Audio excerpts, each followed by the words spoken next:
Hi, I'm Nick Ortiz. I'm a board-certified disability insurance attorney. Today I'm here to talk to you about the difference between group and individual long-term disability claims. So I'll be referring to group kind of with this hand and individual with this hand, and I'm going to do a cross comparison between the two because they are very different in the way that they're handled by our legal system. So when I'm referring to group, what I mean is a policy that's obtained from an employer as part of a group employee plan. So oftentimes if you work for larger companies like AT&T or Verizon or some of these bigger companies, as part of their employee benefit package, you might have life, health, but also disability insurance. And so that's part of a group plan, and that's what we're referring to. And an individual, by its very definition, it's not a plan that you got through your employer, but it's a plan that you obtained individually on your own. So it's an individual referred to as an ID for individual disability plan. The first key difference is the type of law that applies to each type of plan. Under a group plan, because it's through an employer, it is subject to a federal regulation called the Employee Retirement Income and Securities Act of 1974, oftentimes referred to as ERISA, E-R-I-S-A for short. ERISA was originally enacted in order to make it more affordable for employers to offer benefits to employees such as life, disability, and health insurance. But there were some trade-offs to make it more affordable. And those trade-offs are that they take away certain rights that you have when you go through the decision-making process in that type of claim.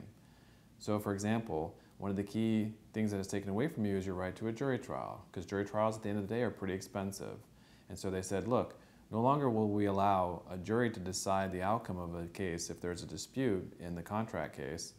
We want a federal judge to make the decision. So you no longer have the right to a jury trial if an ERISA group plan case goes to trial. Second, you are not allowed to introduce any new evidence. So part of this cost-saving measure is so that there's not this long discovery exchange of information where there's depositions and testimony that goes on during court. What happens is the evidence is limited to whatever was in your claim file during the administrative review process, and that's the only thing that the judge can consider in a bench decision. So right now, just those things alone, you can see that you don't have the right to a jury trial, you cannot introduce any new evidence, you won't be allowed to have you testify, your friends testify, your doctors testify. If there's a new diagnosis, you can't introduce any new medical records. All those things are taken away from you in an ERISA plan. The other major thing is when you have a group plan, you must go through the appeal process directly with the insurance company before you can file a lawsuit. What that means is typically when you're denied, you have either 90 or 180 days, depending on your plan, but typically 180 days to file an appeal.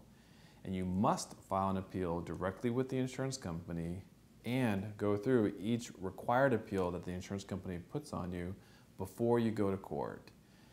If you do not go through the appeal process and you try to file a lawsuit, then your case will be dismissed by the court for your failure to exhaust your administrative remedies. So it is very critical that you go through that appeal process before filing suit. Finally, the main difference between a group and individual is in a group plan, the standard of review that a court applies, which is how they look at the case, is what's called arbitrary and capricious standard of review in most cases, if they're given discretion under the plan in most jurisdictions.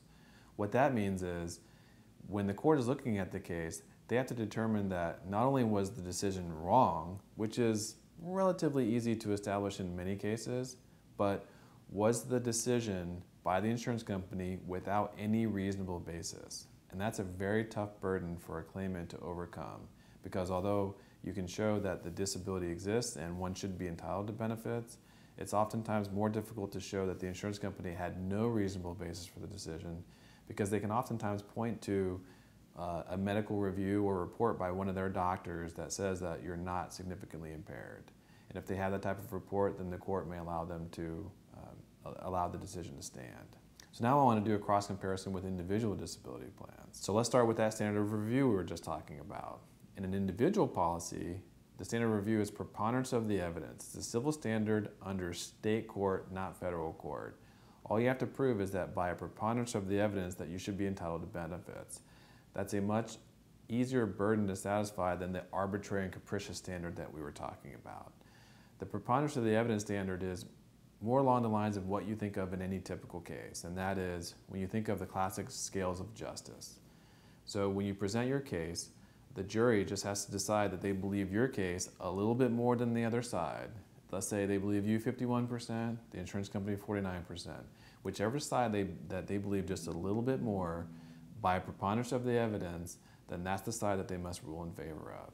So that's a lot easier to establish than showing that there is no reasonable basis for the insurance company's decision. If you're using the scales of justice under that, it's more like you have to prove your case almost beyond a reasonable doubt. So it's a much different standard of review. The next major difference is we were talking about how you don't have the right to a jury trial in a group plan, and an individual you do. So you have the right to a jury. You have the right to testify. You have the right to have your doctors and your friends and family and people get up to testify about the changes and impact that your disability has had on your life.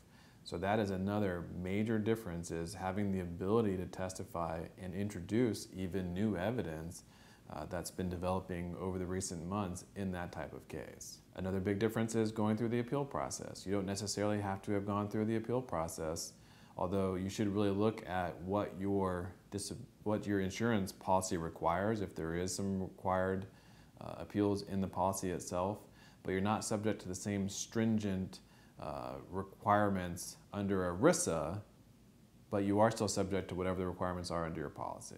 So those are some of the major differences between the two types of claims.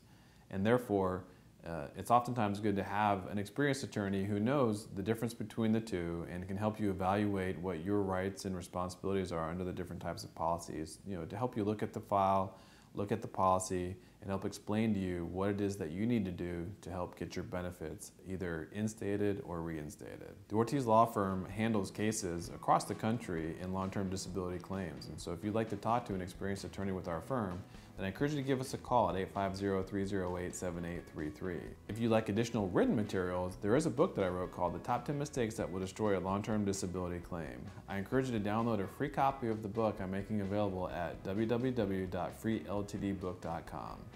Thanks for listening. We look forward to hearing from you.